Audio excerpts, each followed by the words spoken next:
Merci, cher Philippe, pour cette présentation. Et merci à l'université, et en particulier aux cofondateurs de la chaire. Je le dis à peu près, pardonnez-moi, je n'ai pas l'exactitude en tête des paroles prononcées. Utilisez, je vous en prie, votre liberté pour défendre la nôtre. Et la question que j'aimerais poser ici, réfléchir ensemble, je vois que l'heure est avancée et peut-être que je vais devoir écourter mon exposé si nous voulons être libérés à 19h, parce que je n'ai plus qu'une demi-heure. Je vais donc résumer une partie de mon propos. La réflexion que j'aimerais engager seulement et esquisser, de quelle liberté s'agit-il? Quelle est l'organisation de notre liberté, au sens européen du mot, pourrait-on dire? Quelle est cette constitutio libertatis qui nous caractérise? Je dirais très vite, et sans pouvoir entrer dans les raisons qui justifient cela, ce dispositif notamment marqué par une partition, une dissociation entre notamment le public et le privé, entre le droit et la morale, entre la politique et la religion, entre la conviction, entre la responsabilité et la conviction, entre le juste et le bien ou le bon, ou encore entre la raison et la foi. C'est la summa divisio, en quelque sorte, de notre modernité, qui a permis cette liberté au sens européen du mot et qui aujourd'hui se heurte à des difficultés. Avec notamment, mais pas seulement, la montée de ce que l'on appelle les problèmes sociétaux qui touchent à la vie, à la dignité, à la mort, et non plus seulement à l'équité ou à la liberté. Et face à cette montée des nouveaux problèmes, liés entre autres au progrès des biotechnologies, notre raison publique, comme on dit, qui est structurée de part en part par l'esprit libéral du droit moderne, se trouve quelque peu démunie. À vrai dire, nous sommes tous démunis devant ces questions. Alors, ce que je voudrais dire ici, c'est que il y a une certaine conséquence aujourd'hui à laquelle nous sommes sensibles de cette division qui impacte aussi bien, dirais-je, la religion que la politique. Je ne peux pas développer cela en ce qui concerne la religion, bien que ce soit aujourd'hui mon sujet de préférence, mais cela peut avoir pour incidence cette division entre, d'une part, la conviction religieuse privée et, d'autre part, la raison publique politique, avec toutes les autres dissociations que cela recoupe, en particulier entre normes et valeurs.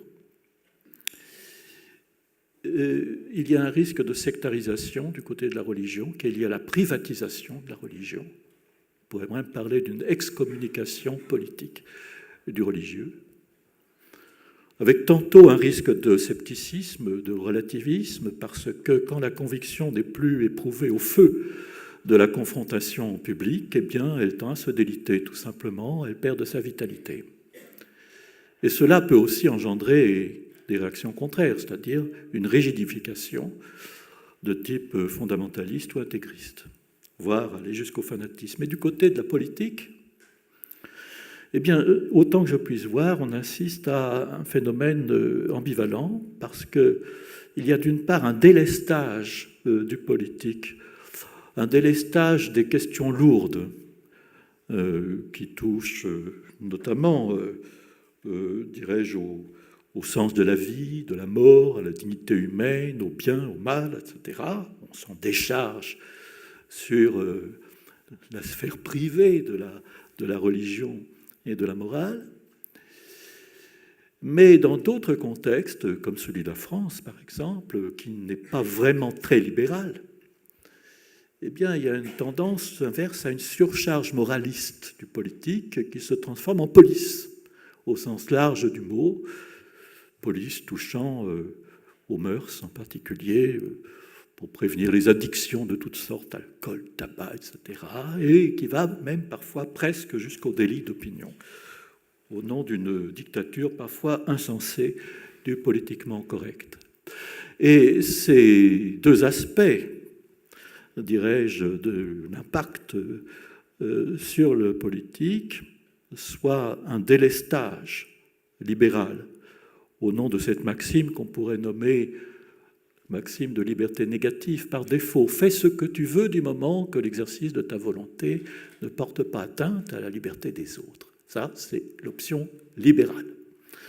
Et puis l'option républicaine à la française, c'est un peu l'excès contraire, c'est-à-dire une dérive moraliste qui charge le droit de morale, ce qui est tout aussi problématique, sinon plus. Et cela, dans tous les cas, affecte ce que j'appellerais volontiers l'équilibre de l'état de droit démocratique, et c'est de cela que j'aimerais parler. À deux niveaux d'ailleurs, au niveau des États nationaux, ainsi, si j'en ai le temps, qu'au niveau de l'Union européenne. Alors, pour présenter le problème de cet équilibre aujourd'hui perturbé, et qui est de toute façon difficile, j'aimerais soutenir l'idée qu'il existe trois pôles, au fond, de l'état de droit démocratique, et j'aimerais argumenter cela à partir de l'histoire des idées, pour commencer. Parce que trois conceptions concurrentes de la démocratie ont, à l'époque moderne, émergé dans nos cultures publiques, donc je les évoque dans l'ordre où elles ont pu s'affirmer. C'est d'abord l'idée, dirais-je, républicaine stricte, selon laquelle la démocratie consiste dans la souveraineté populaire. Le peuple assemblé est la source de l'autorité, sa volonté fait loi, ses mandataires au gouvernement lui sont soumis, le peuple souverain peut déléguer le pouvoir, mais il ne peut pas transmettre sa volonté, laquelle est inaliénable, une et indivisible. Alors, cette conception, Rousseau, n'est-ce pas, conception radicale, a été révisée dans un sens libéral, avec cette idée que le peuple demeure à la source de l'autorité, mais l'exercice de cette autorité revient à des représentants. Leur mandat de député n'est pas impératif, du fait qu'ils doivent délibérer entre eux, et il importe aussi de ménager aux individus une sphère d'autonomie privée qui est garantie par des droits fondamentaux, ce qui consacre la différenciation d'ailleurs entre la société civile et l'État. Alors, à cette vision individualiste de ce que, après Benjamin Constant, on a appelé la liberté des modernes, on a reproché de ne pouvoir engager que la moitié du programme, c'est-à-dire celui d'une liberté seulement négative, donc la protection de l'intégrité des individus, n'est-ce pas, au détriment de la liberté positive, c'est-à-dire la liberté de se réaliser en inscrivant ses projets dans une communauté de vie signifiante. Une critique a été développée par ce que l'on appelle le mouvement communautarien, surtout aux États-Unis, mais le mot communautarisme en philosophie n'a pas du tout le sens que lui donnent les médias. Donc c'est l'idée surtout que pour qu'il y ait une vraie communauté politique, il faut que la communauté légale ou juridique soit bien fortement recoupée par une communauté morale de valeurs partagées. Donc c'est plutôt, comment dirais-je, un geste qui vise une certaine homogénéité par laquelle les individus se sentent responsables de leur propre espace normatif. Il en résulte en tout cas, n'est-ce pas, cette idée que je voudrais développer, l'objection qui est faite au libéralisme, c'est que avoir réalisé seulement la moitié du programme, la liberté négative, mais pas une liberté positive, et c'est l'idée que la réalisation de soi des individus requiert un engagement de la personne sur une double dimension relationnelle, la dimension horizontale ou sociale aux autres sociétaires, et puis la dimension verticale ou historique aux traditions propres. C'est l'idée que défend par exemple le philosophe canadien Charles Taylor. Et ainsi peut s'épanouir une identité personnelle inséparablement individuelle et collective. Donc trois mouvements, voyez-vous, trois courants. Le courant républicain, rousseauiste, le courant libéral et le courant que l'on appelle, mais les auteurs récusent cette appellation, communautarien. Et de la concurrence entre ces trois conceptions ou déterminations de l'idée démocratique se dégage un paysage intéressant, je crois, si l'on considère que ces trois conceptions renvoient à des pôles, et à vrai dire aux trois pôles essentiels d'un État de droit démocratique. Et c'est l'idée principale que j'aimerais ici développer, c'est-à-dire, le pôle libéral de la justice politique, structuré par des droits fondamentaux, aussi bien les droits fondamentaux des individus d'ailleurs, ou droits de l'homme, que les droits fondamentaux des peuples ou droits des gens. Comme on dit en français, mais on dit en anglais et en allemand, droits des peuples. Deuxièmement, le pôle républicain de l'autonomie civique, qui est organisé sur le principe de souveraineté populaire. Et puis, troisièmement, le pôle communautarien de l'identité personnelle cultivée par ce que Hannah Arendt avait pu appeler une auctoritas, qui veut dire augmentation du fond du patrimoine, en quelque sorte, spirituel, ou de l'héritage culturel. Et là, si le monsieur qui est chargé de la technique veut bien m'envoyer le tableau, cela va permettre, si c'est fait, de mieux schématiser, voyez-vous, les trois pôles en question, entre lesquels la puissance publique a la charge de réaliser l'équilibre. Alors j'ai nommé pôle du général celui de la volonté politique autonome ou autolégislatrice, du peuple encore, pour reprendre l'expression de Jean-Jacques Rousseau, l'autonomie civique. Le pôle de l'universel, c'est celui des droits fondamentaux destinés à assurer l'égale liberté des individus dans la tolérance et la reconnaissance mutuelle, la justice politique, si l'on préfère, et le pôle du singulier, qui est celui de l'identité personnelle affirmée en référence au corpus normatif des valeurs et des normes contextuelles qui donnent sens aux expressions de la vie dans une communauté donnée. Et la question, on pourrait presque dire le défi, qui se pose alors à l'État national, en tant qu'État de droit démocratique, est de réaliser un équilibre réfléchi entre ces trois pôles.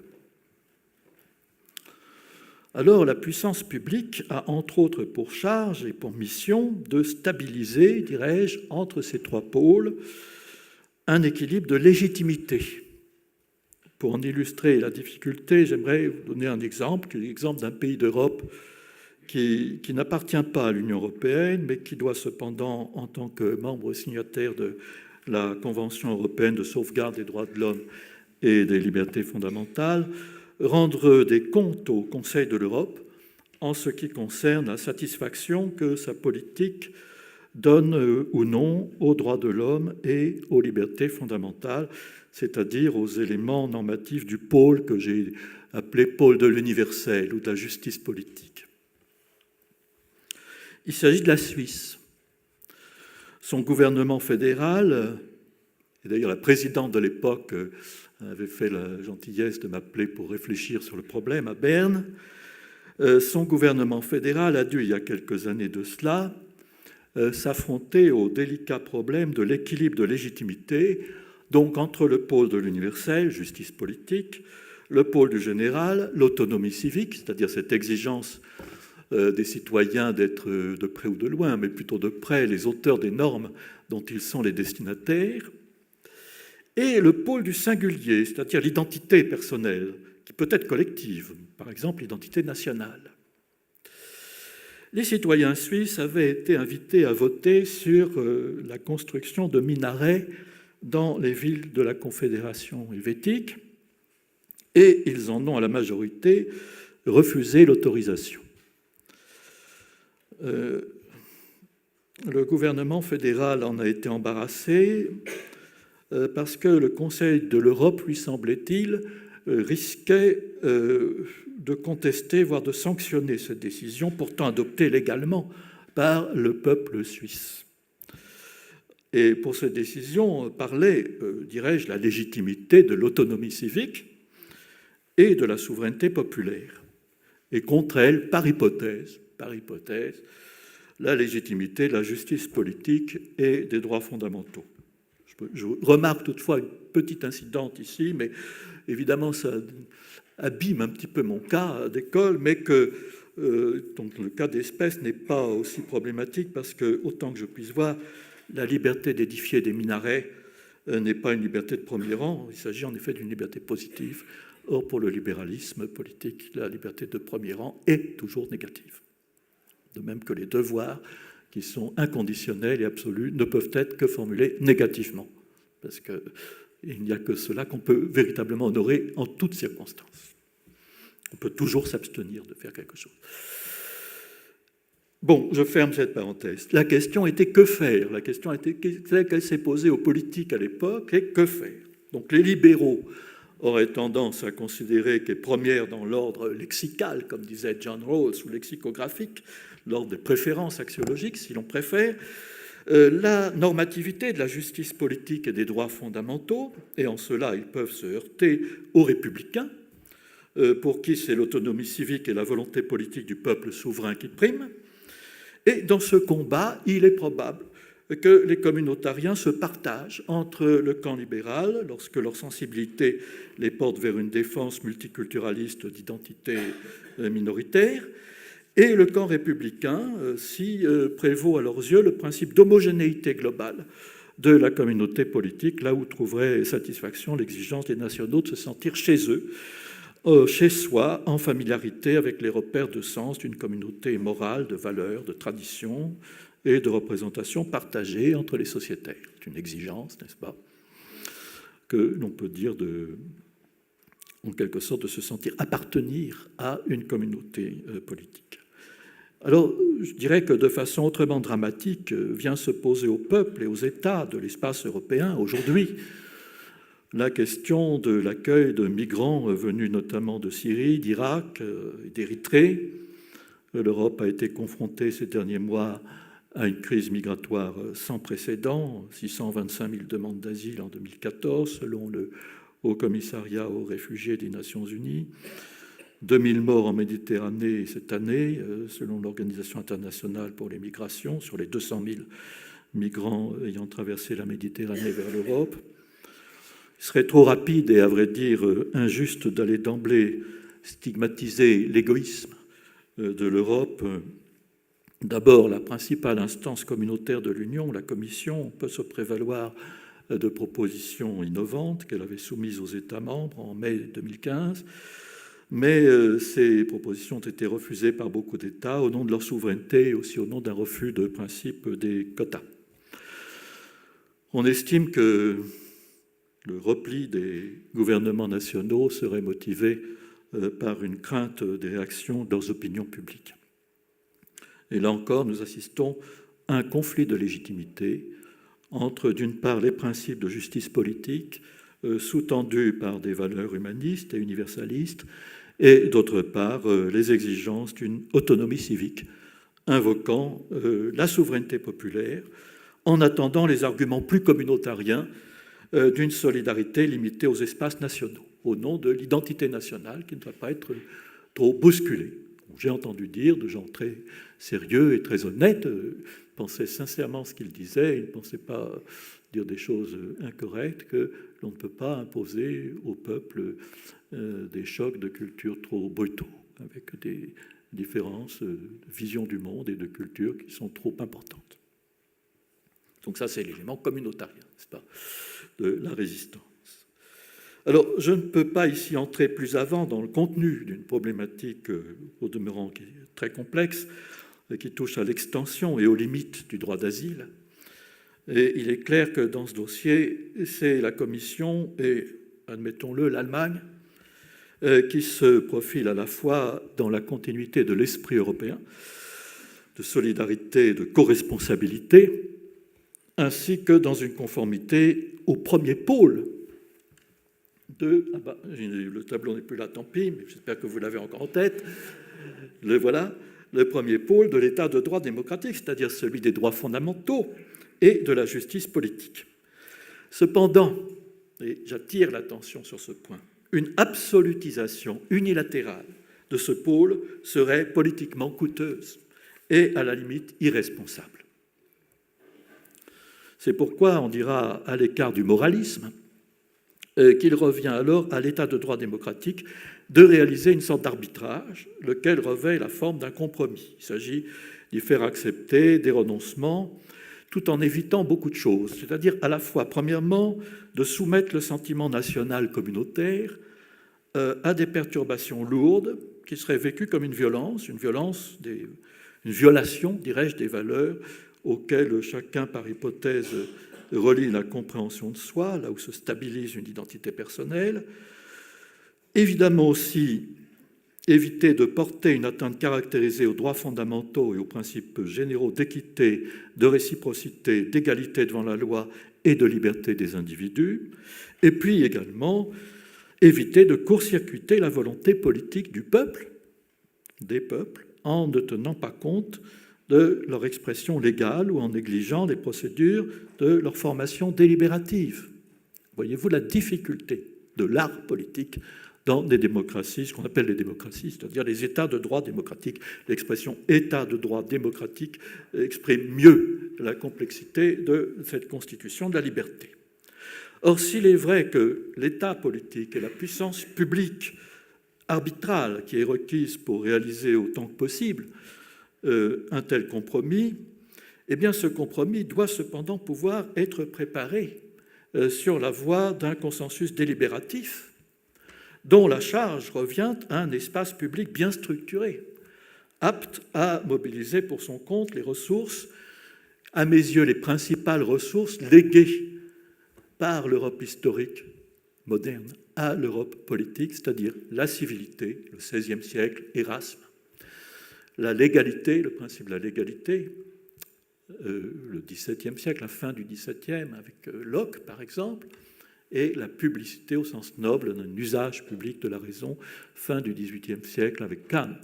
Ces trois principes qui se suivent historiquement au XVIe, XVIIe, XVIIIe, civilité, légalité, publicité, constituent à mes yeux la trilogie qui fournit l'ingrédient essentiel d'une culture publique commune et qui est propre évidemment aussi à structurer un espace public. Suivant son concept normatif, l'espace public politique représente donc le milieu délibératif au sein duquel se déroulent les interactions qui sont susceptibles, au fond, de déposer les sédiments d'une culture publique, d'une culture politique commune.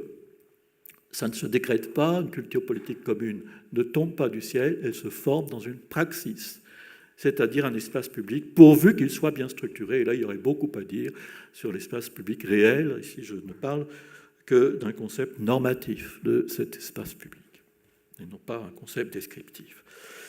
Et donc de former ainsi la conscience des citoyens aux exigences universalistes.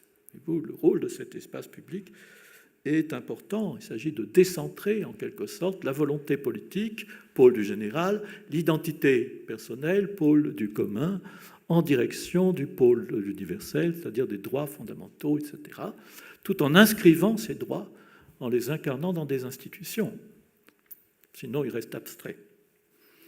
Et alors, il devient possible d'envisager une dialectique productive entre les trois pôles, donc entre le pôle de l'universel, là où les droits fondamentaux se réalisent politiquement dans des principes constitutifs, le pôle du général, là où la volonté politique revêt sa légitimité maximale en tant que souveraineté populaire, et puis le pôle du singulier, là donc où l'identité personnelle trouve à s'accomplir en référence au patrimoine culturel ou spirituel.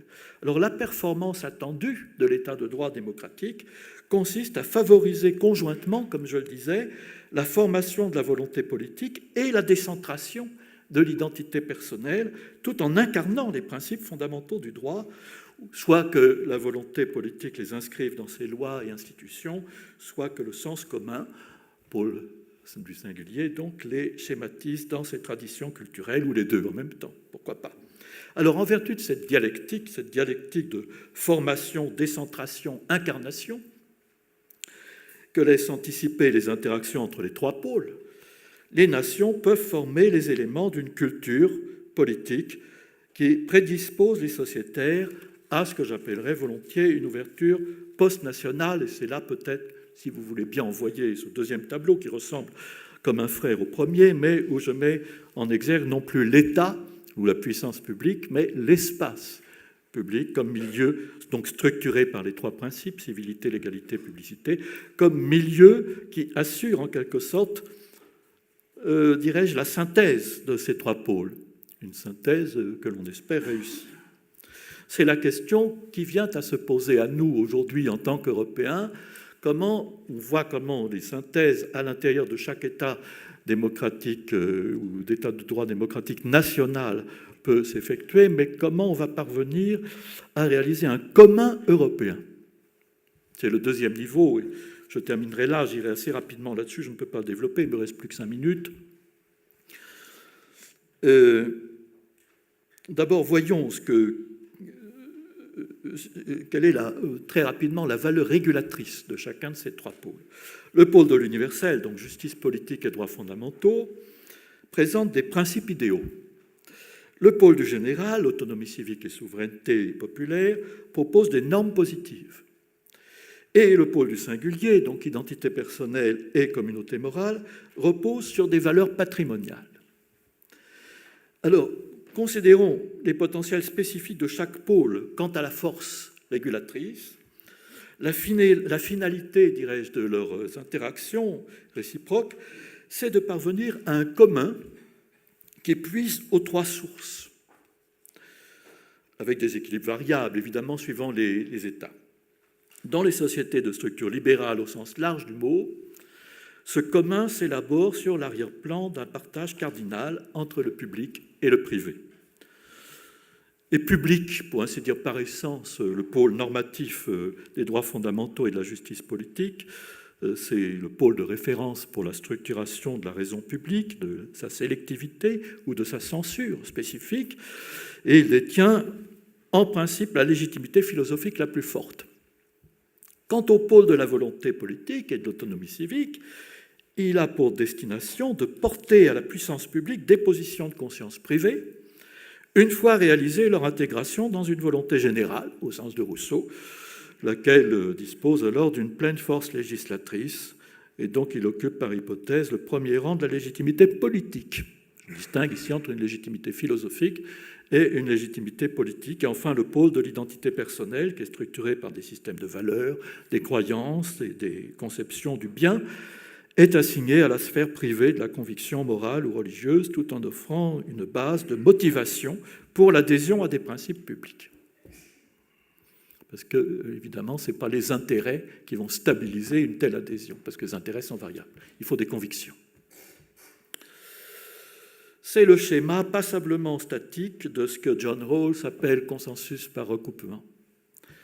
Et si maintenant on introduit dans ce modèle l'élément dynamique d'interaction communicationnelle qui vise la formation d'un consensus par confrontation au sein d'espaces publics délibératifs, alors s'esquisse la convergence de la raison publique et des convictions privées en perspective d'une culture publique, dirais-je, évolutive ou autocorrectrice. Le commun de nos États nationaux donc s'élaborerait de façon processuelle dans la dynamique qui relie les pôles du singulier, du général et de l'universel. Et cette dynamique est celle des démocraties délibératives, centrées sur l'espace public plutôt que sur le marché ou sur l'État. Alors, au niveau d'une union transnationale, la donne est différente. J'irai vite ici. Il ne s'agit plus d'accorder aux réquisites de la justice politique en général la volonté politique d'un peuple souverain, tout en tenant compte de ses limites de tolérance liées au sentiment de son identité nationale. Il s'agit en première ligne d'accorder entre eux les communs singuliers que les États de l'Union transnationale présentent de façon spécifique, n'est-ce pas, en fonction de leur culture propre.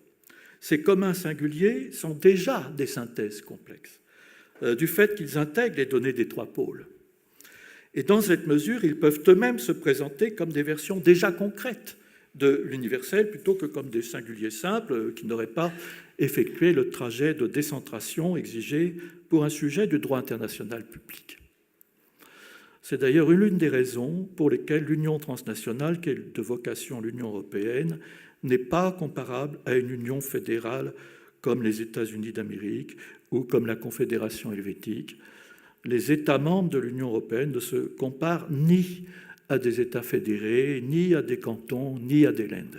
Pour cette raison qu'ils ont réalisé cette synthèse complexe, qui en fait plutôt des universels concrets que des singuliers tout simples. Alors, j'ai laissé ouverte la question importante et difficile d'une communalisation des communs singuliers que proposent les synthèses réalisées au sein de chaque État membre. Il y va de la formation d'un espace public, d'une culture publique commune de l'Union, ce qui présuppose le développement, dirais-je plutôt le décloisonnement des espaces nationaux, parce qu'un espace public européen ne va pas se superposer aux espaces publics nationaux, c'est plutôt un processus horizontal de décloisonnement, d'ouverture, par exemple, prenons les deux grandes composantes de nos espaces publics tels qu'ils sont réellement existants. C'est la composante médiatique ou audiovisuelle et puis la composante démocratique ou parlementaire. Alors, sur ces deux composantes, il y a beaucoup à faire pour arriver à un espace public européen. Décloisonner les news, c'est un gros travail, plutôt que de faire des chaînes transversales européennes qui ne sont pas suivies. Décloisonner les news nationales de telle sorte que l'on sache ce qui intéresse les voisins et comment on traite les mêmes problèmes, de préférence d'intérêt général, plutôt que les chiens écrasés chez les voisins. Et en ce qui concerne l'autre composante, démocratique ou parlementaire, ce qui me semble très important, qui malheureusement on freine beaucoup institutionnellement sur ce chapitre, parce que le Parlement européen s'entête à vouloir considérer qu'il peut représenter à lui seul la totalité du pouvoir parlementaire européen, ce qui est une douce illusion. Évidemment, ce qui est requis à mes yeux, c'est une interconnexion des parlements nationaux, voire régionaux, horizontalement entre eux et verticalement, mais dans les deux sens, avec le Parlement européen qui serait comme la clé de voûte et le lieu de synthèse des réclamations, des suggestions, des revendications et émanant du système des parlements européens, de telle sorte, système des parlements européens interconnectés, nous en avons les moyens technologiques, de telle sorte que cet espace européen soit démocratiquement irrigué, ce qui n'est pas le cas aujourd'hui. En outre, peut-être que activer les dialogues européens n'est pas non plus superflu, cela me semble important, et en particulier ce fameux dialogue non seulement interreligieux, non seulement des religions entre elles et avec les pouvoirs publics, comme y invite l'article 17 du traité de l'Union européenne, mais aussi, plus largement encore, un dialogue véritablement transconfessionnel qui met aux prises les religions avec les athées eux-mêmes. Je vous remercie.